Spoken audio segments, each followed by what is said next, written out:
Hola, ¿qué tal? Mi nombre es Joanglis Solano y hoy vamos a hablar acerca de la anemia. ¿Qué es la anemia? Pues la anemia es considerada como esa disminución de la concentración de la hemoglobina en sangre. Para comenzar, ya sabemos que los eritrocitos son esas células sanguíneas que están en la sangre pero que no se producen allí, sino que se producen en el interior del hueso, más concretamente en la médula ósea. Y al proceso de producción de células sanguíneas en la médula ósea se le conoce como hematopoiesis. Este es un proceso de maduración y diferenciación que inicia a partir de la célula madre que va a dar origen a las células progenitoras, a las precursoras hasta llegar a las células maduras, en las cuales intervienen unos factores de crecimiento hematopoyético como los son la eritropoyetina, la trombopoyetina, etc. La eritropoiesis es ese proceso en el cual la célula madre se transforma en la célula progenitora eritropoyética.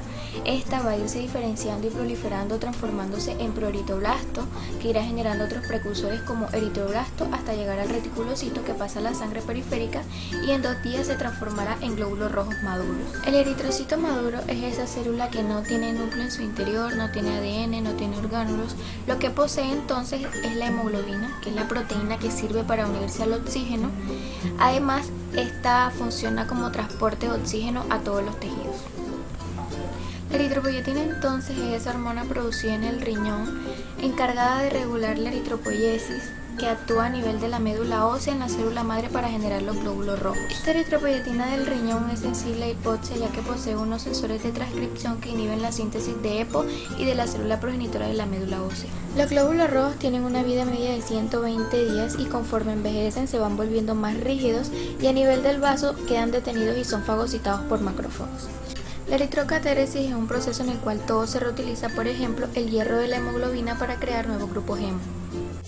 La anemia, como ya sabemos, es la disminución de la hemoglobina en sangre y sus cifras varían según la edad y el sexo. Los síntomas se caracterizan por palidez, por la disminución de la hemoglobina, por color rojo característico, cansancio, disnea, taquicardia, palpitaciones y pueden dar alteraciones neurológicas como insomnio, vértigos y mareo. Además pueden dar también síntomas digestivos. Las causas de la anemia se deben a que generalmente haya una disminución de la producción o un aumento en la destrucción de los eritrocitos. Así, por ejemplo, si hay una disminución de la producción, podemos encontrar una insuficiencia medular en la cual pueden verse afectadas todas las líneas medulares y presentar aplasia de médula ósea, o si solo están afectados los glóbulos rojos, aplasia de células rojas. En el caso de la mieloptisis podemos encontrar, por ejemplo, las neoplasias, podemos encontrar enfermedades crónicas que disminuyen la eritropoyetina porque no estimulan la médula ósea y por lo tanto disminuyen la producción de eritrocitos. En el caso del aumento de destrucción o pérdida encontramos hemorragia porque se rompa, por ejemplo, un vaso sanguíneo y presentar anemia aguda poshemorrágica o aumento de la destrucción por anemias hemolíticas. Ahora hablemos de la clasificación de la anemia. Las anemias se clasifican según su patogenia en agudas y crónicas. Las agudas son aquellas en las que podemos encontrar pérdidas hemáticas, por ejemplo, un paciente que se encuentra vomitando sangre, que se cortó la pierna, que le dispararon. Son anemias las cuales te llevan ahí mismo a una hipovolemia. Sin embargo, en las crónicas encontramos pacientes que poco a poco cae su hemoglobina porque su organismo se acostumbra y trata de tolerar creando mecanismos de compensación hasta que su cuerpo no lo tolere. En la clasificación según su morfología encontramos en primer lugar las constantes corpusculares que nos ayudan a definir en qué tipo de anemia se encuentra el paciente y qué posibilidades de diagnóstico tenemos. En primer lugar vemos el volumen corpuscular medio que nos ayuda a medir el tamaño promedio de la población eritrocitaria.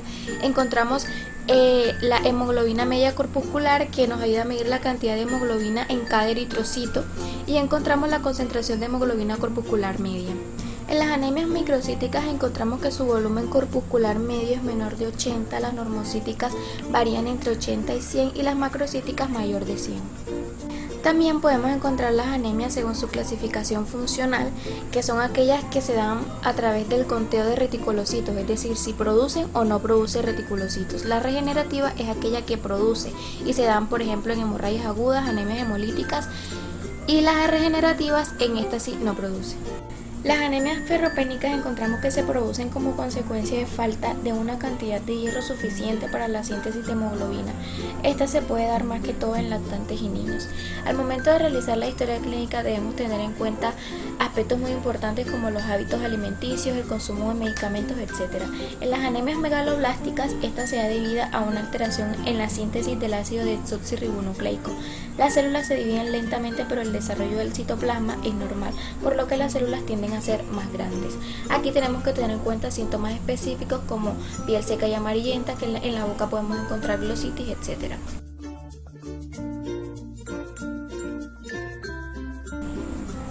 Muchas gracias.